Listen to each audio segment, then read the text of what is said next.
everyone, myself Reshu, and the topic for my presentation is graph theory. So, what is a graph?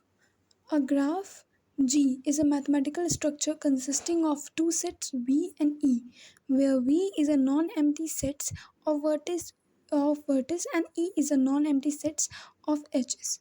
So हमने यहाँ पे दो graphs लिए हैं. यहाँ पे आप देख सकते हैं एक ग्राफ और दूसरा ग्राफ. तो यहाँ पे जो V है वो डोनेट करता है हमारा वर्टिस को और जो E है वो हमारा रिप्रेजेंट करता है एजेस को. Now coming to basic terminology, first one a tribal graph. A graph consisting only one vertex and no edges is called tribal graph. Example, यहाँ पे हमने देख सकते हैं कि यहाँ पे एक वर्टिस है और यहाँ पे कोई भी एजेस नहीं है, तो इसको बोलते हैं ट्राइबल ग्राफ. फिर नल ग्राफ, ऐसा ग्राफ जहाँ पे n नंबर ऑफ वर्टिसेस हो पर यहाँ पे कोई एजेस ना हो. फॉर एग्जांपल यहाँ पे हमने अभी तो 4 वर्टिसेस दिखाई हैं, पर हम यहाँ पे जैसे n वर्टिसेस तो यहाँ पे n वर्टिसेस भी हो सकती हैं और यहाँ पे कहीं भी इनकी कोई एजेस नहीं है. So they are null graph.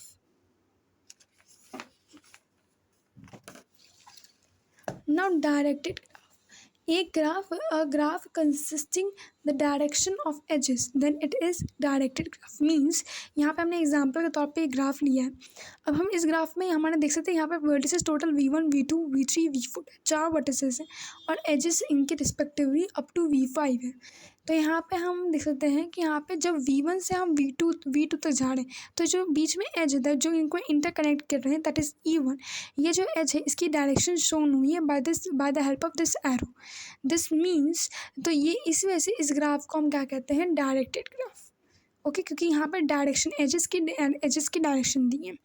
Now undirected graph, a graph which is not directed then it is an undirected graph जिसकी एजेस पे डायरेक्शन शो ना हो और यहाँ पे एजेस की डायरेक्शन ना दिखाई गई हो, उस ग्राफ को अनडायरेक्टेड ग्राफ कहते हैं.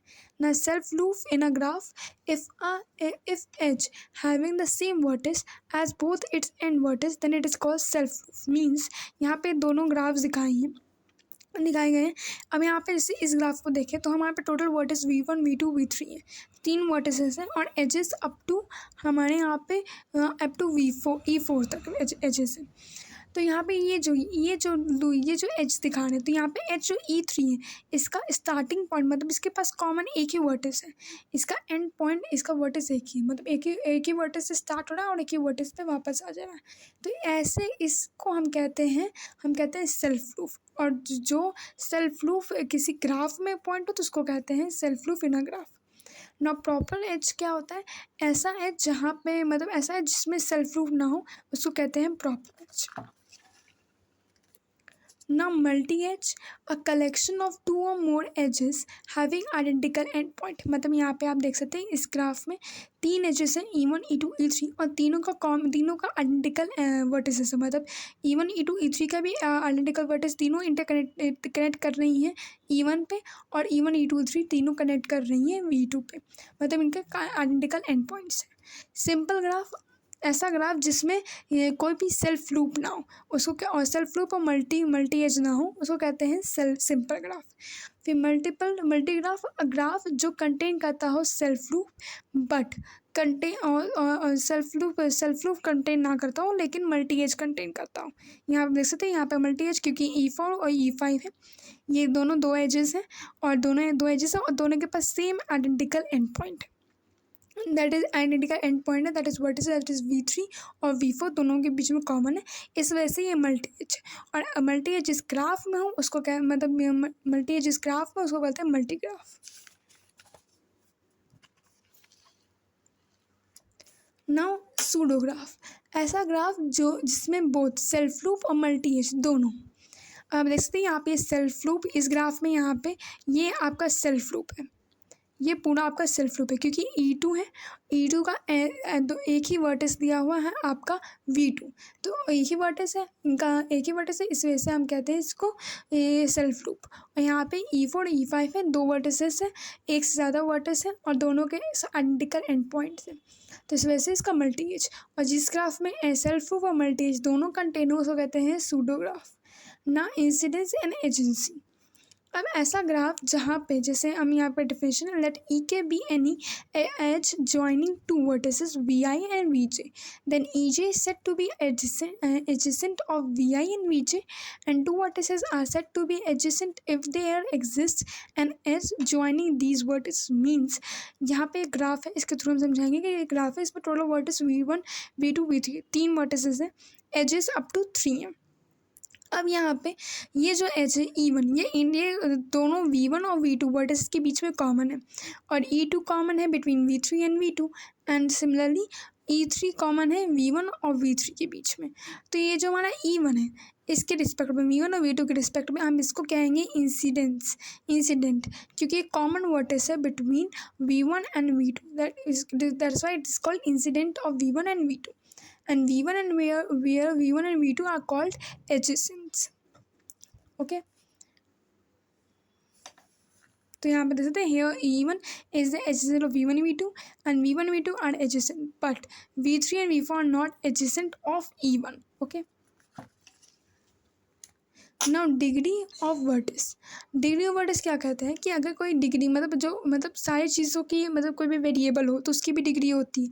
तो यहाँ पे degree of vertex v in a graph g written as d of v is equal to the number of edges which are incident on v with the help of loop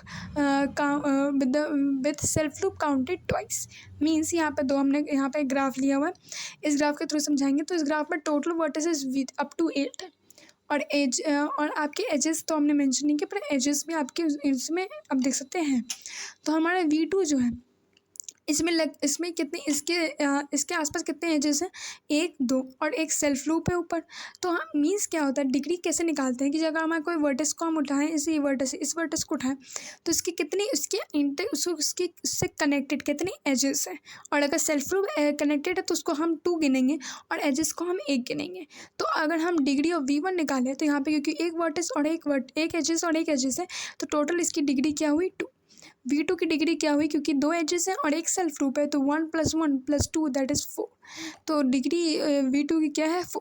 similarly हम V4 की क्या है degree 2, V5 की क्या है degree 2, V6 की degree क्या है 2, V7 की डिग्री क्या है 1 एंड V8 की डिग्री 0 क्योंकि कोई भी एजेस या सेल्फ लूप कनेक्टेड नहीं है इससे। Now isolated vertex or pented vertex or vertex having 0 is degree is called isolated vertex and a vertex having degree 1 is called pented vertex। 0 degree की means किसी vertex में कोई भी आपका कनेक्टेड ना हो एजेस तो उसको हम आइसोलेटेड वर्टिस कहेंगे। और पेंटेड वर्टिस जब उसकी डिग्री 1 हो दैट मीन्स उससे कनेक्टेड एक एज हो तो हम इसको पेंटेड वर्टिस कहेंगे। ना फाइनाइट एंड इनफाइनाइट ग्राफ ऐसा ग्राफ जिसमें फाइनाइट नंबर ऑफ वर्टिसेस हो उसको हम फाइनाइट ग्राफ कहेंगे और otherwise infinite. For example here we can see यहाँ पे हमने 2 ग्राफ्स लिए हैं। तो इस ग्राफ में क्योंकि ये फाइनाइट क्यों कहेंगे क्योंकि यहाँ पे काउंटेड नंबर्स ऑफ हम काउंट कर सकते हैं कितने नंबर ऑफ एजेस हैं, कितने नंबर ऑफ वर्टिसेस हैं, 1 2 3 4 5 टोटल 5 वर्टिसेस हैं। Now here we can't count क्योंकि यहाँ पे कोई ग्राफ आगे एक्सटेंड हुआ है तो हमें पता नहीं कितने वर्टिस आगे और जुड़ेंगे इसमें। That's why it is infinite graph and it is finite graph. Now some important graphs, a complete graph. So a simple connected graph is said to be complete if each vertex is connected to every other vertex।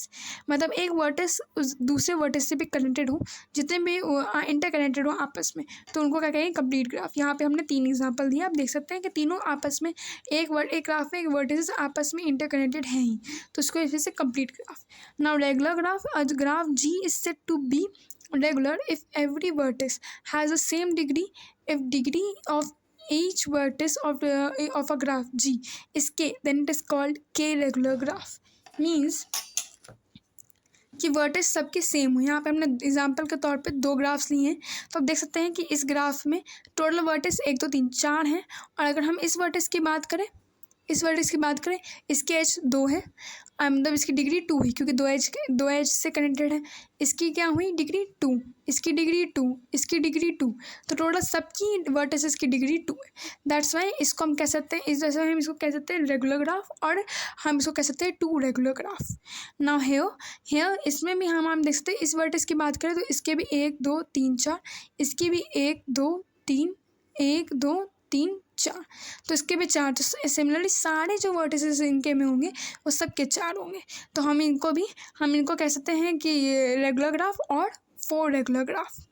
ना by graph क्या कहता है कि if the vertex of a set V of a graph G can be partitioned into two non-empty disjoint subset X and Y in such a way that edge of G has one end in X and one end in Y, there G is called biparty और by graph. So here this graph is shown. Now इस graph का मतलब, इस definition में क्या समझाया गया है कि जैसे ये ग्राफ है तो इसमें वर्टेक्स कितने हैं आपके दिए हुए हैं, वर्टेक्स अप टू आपको V7 तक दिए हुए हैं, टोटल 7 वर्टिसेस है ना। ये टोटल 7 वर्टिसेस, तो हम यहाँ पे V is equal to subset बना लिया अप टू जिसमें कंटेंट कर रहा है 7 तक। अब ये जो टोटल वर्टिस है हम इसको 2 सबसेट में डिस्ट्रीब्यूट कर सकते हैं X और Y में। अब हम एक्स वाई में कैसे करेंगे कि अगर मान लो V1 है तो V1 में कितने एजेस कनेक्टेड है, V1 कनेक्टेड है इस वर्टेक्स से V7 से भी और V2 से भी कनेक्टेड है। तो अगर हम इसको 2 पॉइंट में डिवाइड, 2 सबसेट में डिवाइड कर रहे हैं, तो अगर V1 हम X में ले रहे हैं तो इसके जो इंटरकनेक्ट से कनेक्टेड जो वर्टिसेस है वो दूसरे सबसेट में आएंगे, दैट इज़ V7 और V2 इसमें है Y में। सिमिलर उसके बाद जब इसी तरह आ गया तो हम आएंगे V6 में, और V6 जो हम X में ले रहे हैं तो इससे कनेक्टेड दैट इज़ V7 और V2 ये आएंगे हमारे Y में। V2 तो ऑलरेडी है, अब हमारा इस V और V5 भी है तो V5 भी इधर आ गया। ना बचा क्या V3, अगर V3 हम इधर ले रहे हैं तो V2 और V5 इधर आएंगे जो कि हमारा है V2 और V5। ना हमारा V4 बचा, V4 फ्रॉम हमारा X में आ गया। तो जहाँ हम ऐसे सब्स्टिट्यूट, जहाँ हम ऐसे डिस्ट्रीब्यूट कर सकते हैं, जहाँ से हम पार्टीशन में डिवाइड कर सकते हैं सब्सेट्स को, 2 सबसेट में डिवाइड कर सकते हैं वर्टिसेस को, तो वहाँ पे हम बोलते हैं वैसे ग्राफ को हम बोलते हैं by graph. Now connected graph, an undirected graph is said to be connected if there is a path between every 2 vertices, means कि यहाँ पे एक ग्राफ दिया हुआ है, हमने यहाँ पे एग्जांपल लिया है, यहाँ पे ग्राफ दिया हुआ है। अब यहाँ पे इस ग्राफ में सारे वर्टिसेस आपस में इंटरकनेक्टेड हैं, इसीलिए इसको कंप्लीट ग्राफ बोलेंगे, ना कनेक्टेड ग्राफ बोलेंगे। ना if a graph is connected then it will not bipartite. Okay, so it will not a biparty. Now matrix representation of a graph, agency matrix, let aij denoted the number of edges vi and vj, then a is equals to aij m cross m is called agency matrix of G if aij की value 1 होगी, अगर vi और vj is an edge 0 otherwise. So इसका कहने का मतलब क्या था कि अगर हमें ये ग्राफ दिया हुआ है और यहाँ पे इसका हमने एक मैट्रिक्स कंस्ट्रक्ट किया, अब इस मैट्रिक्स में इसमें ग्राफ में टोटल कितने आपके वर्टिसेस दिए हुए हैं अप टू हमारे V5 तक दिए हुए हैं, ठीक है, और एजेस से ये आपस में इंटरकनेक्टेड है। नाउ अब हमने यहाँ पे बोला अब वर्टिस और वर्टिस के बीच में रिलेशन दिखा रहे हैं कि अगर हमारा V1 V2 V5 हमने यहाँ पे लिख लिया और यहाँ पे भी हमने ऐसे V1 से लेके V5 तक लिख लिया। अब क्योंकि V1 और अगर V1 और V1 में तो आपस में कोई एज नहीं है तो वहाँ पे हमने 0 लिखा, V1 और V2 आपस में कनेक्टेड है तो यहाँ आप देख सकते हैं V1 और ये V2 आपस में कनेक्टेड है इसलिए इसकी वैल्यू 1 आ गई। और V1 और V3 आपस में कनेक्टेड नहीं है इसलिए 0, और V1 और V4 आपस में कनेक्टेड नहीं है 0, और V1 और V5 आपस में कनेक्टेड है इज इक्वल टू 1। तो यहाँ आप देख सकते हैं V1 V5 आपस में कनेक्टेड है 1, और बाकियों में सिर्फ V1 V2 से कनेक्टेड इसलिए इसमें भी 1, और सब में हमने 0 लिखा है। तो सिमिलरली हमने इसको और भी ऐसे हम लिख सकते हैं ना, एजेंसी मैट्रिक्स ऐसा let G be a graph with M vertices where V1 से लेके VM तक and N edges that is E1 से लेके EN हमने एक ग्राफ में इतना सब कुछ दिया हुआ है। Then a matrix M is equals to MIJ, M cross M is define as MIJ, जहाँ पे मैट्रिक्स की वैल्यू 1 होगी तब जब हमारा VI एजेसेंट हो ऑन EJ 0, जब VI नहीं एजेसेंट है हमारा इंसिडेंट है EJ पे, और 2 जब हमारा VI इज एन एंड और is the end of the loop of EJ। Which means हमने यहाँ पे ग्राफ लिया, एग्जाम्पल लिया, यहाँ पर हमने ग्राफ लिया, यहाँ पे हमने वर्टिसेस लिख दिए हैं अप टू V1 से लेके V5 तक, क्योंकि इस ग्राफ में V5 तक वर्टिसेस दिए हैं, और एजेस हमारे क्योंकि V6 तक दिए हैं तो हमने V1 से लेके E6 तक लिख दिया। नाउ V1 E1 कनेक्टेड एक दूसरे से कनेक्टेड है कि नहीं देख सकते हैं, V1 E1 से कनेक्टेड है इसलिए यहाँ पे वैल्यू 1 लिखी। V1 हमारा यहाँ पे V2 से V1 हमारा E2 से, तो V1 हमारा E2 से कनेक्टेड नहीं है इसलिए इसकी वैल्यू 0 लिखी। हमारा V1 हमारा E3 से जो हम लोग सकते हैं यहाँ पे कनेक्टेड नहीं है इसलिए इसका 0। V1 हमारा E4 से कनेक्टेड नहीं है इस वजह से इसकी 0। V1 हमारा E5 से भी कनेक्टेड नहीं है इसलिए इसका 0, और V1 हमारा E6 से कनेक्टेड है इसलिए इसकी वैल्यू 1। सिमिलरली हम ऐसे सब कुछ लिख लेंगे। नाउ आते हैं आइसोमॉर्फिज्म ऑफ अ ग्राफ। तो दो graph G1 G2 are said to be isomorphic if there is one-on-one correspondence between the edges set E1 and E2 in such a way that if E1 is an edge with end vertex U1 and V1 in G1, then the corresponding edges E2 in G2 has its endpoint vertex V2 in G2 which correspond to U1 and V1। Means हम दो graph क्यों हम कब बोलेंगे isomorphic हो, जब number of vertices same हो, number of edges same हो, इक्वल नंबर ऑफ वर्टेज हो विद गिवन डिग्री, और vertices corresponding to edges correspondence valid हो, मतलब वर्टिस करस्पॉन्डेंस और एजेस करस्पॉन्डेंस दोनों वैलिड हो। तो यहाँ पर हमने दो ग्राफ लिए हैं, ये दोनों आइसोमॉर्फिक ग्राफ हैं क्योंकि ये फॉलोइंग पॉइंट्स को सेटिस्फाई कर रहे हैं, that is number of vertices same है, नंबर ऑफ एजेस सेम है, equal number of vertices with given degree है, और ये और क्योंकि बोथ दैट्स व्हाई ये both are isomorphic. Now homomorphic graph, दो graph G1 G2 are said to be homomorphic if they are obtained from same graph।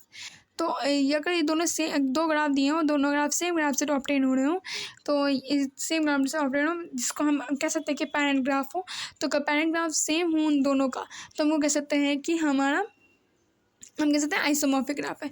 तो example के तौर पर हमने यहाँ पे दो ग्राफ लिए हैं क्योंकि दोनों का पैरेंट ग्राफ एक ही है तो इसको बोलेंगे होमोमॉर्फिक ग्राफ। बट यहाँ पे हो सकता है कि वो आइसोमॉर्फिक हो या ना हो, तो but they are not isomorphic because the number of edges and vertices are same, number sequence of degree of vertices are same, mapping of vertices are not same. ना आते हैं हमारा इल्यूसियन path. As a path of a graph is said to be Eleusinian path if it is transverse each edges in the graph once and only once। Means हमने यहाँ पे graph लिया, अब यहाँ पे टोटल वर्टिसेस टोटल हमारे पास 1 2 3 4 5 vertices हैं और एजेस हमारे अप टू E5 तक है। अब हम यहाँ पे देख सकते हैं कि हम अगर चलना स्टार्ट करें U1 से E1, फिर V से E2, W से E3, X से E4, Y से E5, तो कोई भी आपका एज रिपीट नहीं हुआ, वो एक ही बार ट्रैवलिंग जो हमने एक पॉइंट से एंड पॉइंट तक चले तो एक ही बार एजेस का नाम कॉल हुआ, बार बार वो रिपीट नहीं हो रहा है, तो इसको बोलते हैं इल्यूसियन path. Now Eleusinian graph, a connected graph which contain an Eleusinian circuit is called Eleusinian graph। So here यहाँ पर दो ग्राफ लिए हैं क्योंकि यहाँ पे Eleusinian सर्किट को कंटेन कर रहा है, इस वजह से हम इसको Eleusinian ग्राफ बोलेंगे। नाउ आते हैं हम हैमिल्टनियन पाथ पे। अब ऐसा पाथ जो कंटेन करता हो जिसमें every vertices of a graph G exactly once repeat हो, तो इसको एग्जैक्टली एक ही बार है तो इसको कहते हैं हैमिल्टन ग्राफ। तो हम इस ग्राफ को देख सकते हैं, तो यहाँ पे सारे वर्टिस टोटल वर्टिस 1 2 3 4 5 के 5 वर्टिस हैं और सब के सब सिर्फ 5 ही बनाएंगे, कोई भी आपस में एक बार जब एक पॉइंट चलना स्टार्ट करेंगे तो कोई वापस रिपीट नहीं करेगा, इस वजह से इसको हैमिल्टन ग्राफ बोलते हैं, हैमिल्टन पाथ बोलते हैं। Now Hamilton graph, a graph which contain Hamilton circuit is called Hamilton graph. So यहाँ पे हमने एग्जांपल के तौर पे दो ग्राफ्स लिए हैं। अब यहाँ पे क्योंकि दोनों जो आपके ग्राफ है दोनों हैमिल्टन पाथ को हैमिल्टन सर्किट को कंटेन करते हैं, इस वजह से इनको हैमिल्टन ग्राफ बोलते हैं। So that's all. So thank you everyone, thank you so much.